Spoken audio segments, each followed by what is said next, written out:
Civil Hit Session January 22.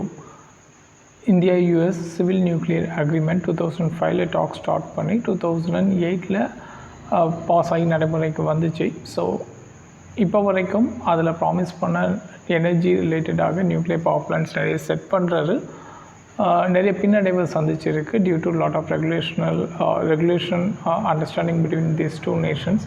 So என்னென்ன problems இருக்குது அப்படிங்கிறத ஆத்தரில் எக்ஸ்பிளைன் பண்ணியிருக்காங்க. நெக்ஸ்ட் குளோபல் லீகல் ஆர்டர் இப்போ ட்ரம்ப் 2.0 செகண்ட் டைம் பிரசிடெண்ட்டாக வந்ததுனால என்னென்ன தாக்கம் ஓவரால் குளோபில் வந்து இருக்கும் அப்படிங்கிறத ஆத்தர் வந்து இதில் டிஸ்கஸ் பண்ணியிருக்காங்க.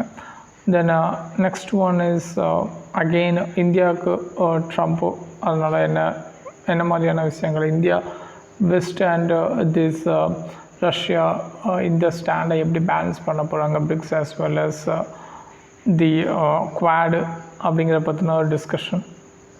தென் யூஎஸில் மைக்ரண்ட்ஸ் அதிகமாக இருக்காங்க.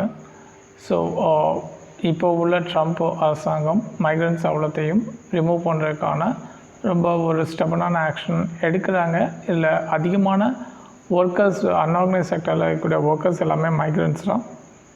That if they went off அப்படின்னா அவங்கள யார் ரீப்ளேஸ் பண்ண போகிறாங்க அப்படிங்கிறது அட்மினிஸ்ட்ரேஷன் ரிலேட்டடான மேஜர் கொஷின் தேர். ஸோ இல்லீகல் மிக்ரண்ட்ஸ் சொல்லும்போது இந்தியன் சைட்லேயும் நிறைய பேர் வந்து கான்ட்ரிபியூட் பண்ணியிருக்காங்க அப்படிங்கிறது தான். Will see that.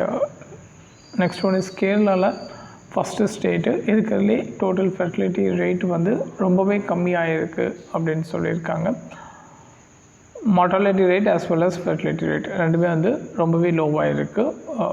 So southern ஸ்டேட்ஸில் இந்த மாதிரியான mortality population total fertility rate குறையிறதுனால என்னென்ன பிரச்சனைகள் வந்து ஃபேஸ் பண்ணுவாங்க, especially the parliament legislation seat allocation இதெல்லாமே வந்து இந்த ஆர்டிக்கலில் பேசியிருக்காங்க. Let we discuss them. Start from the begin.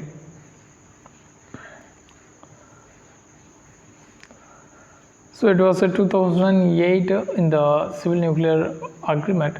So இதை பற்றி பேசுகிறதுக்கு பிஃபோர் அப்படியே லைட்டாக ஒரு பேக் ஸ்டோரி அபவுட் இந்தியாவுக்கும் இந்த நியூக்ளியர் வெப்பன் ரிலேட்டடான வேரியஸ் ட்ரீட்டிஸ்க்கு என்னென்ன ரிலேஷன் இருக்குது, இல்லை யூஎஸ் எப்படி ரோல் ப்ளே பண்ணாங்க, இந்த அவ்வளோது ஜஸ்ட் ஒரு ப்ரீஃபில் பார்த்துடலாம். ஃபஸ்ட்டு நமக்கு after the cold war during the cold war begin ஆகும்போது it is a bipolar world, USSR and US எல்லாருக்கும் தெரியும். ஸோ இதில் P5 நேஷன்ஸ் அப்படிங்கிறவங்க இந்த நியூக்ளியர் ப்ராலிஃபரேஷன் அப்படிங்கிறது பண்ணலாம் அப்படிங்கிற மாதிரியான ஒரு ப்ராக்டிஸை வந்து நடைமுறை கொண்டு வந்தாங்க. அந்த P5 யாரெல்லாம்னு பார்த்தீங்கன்னா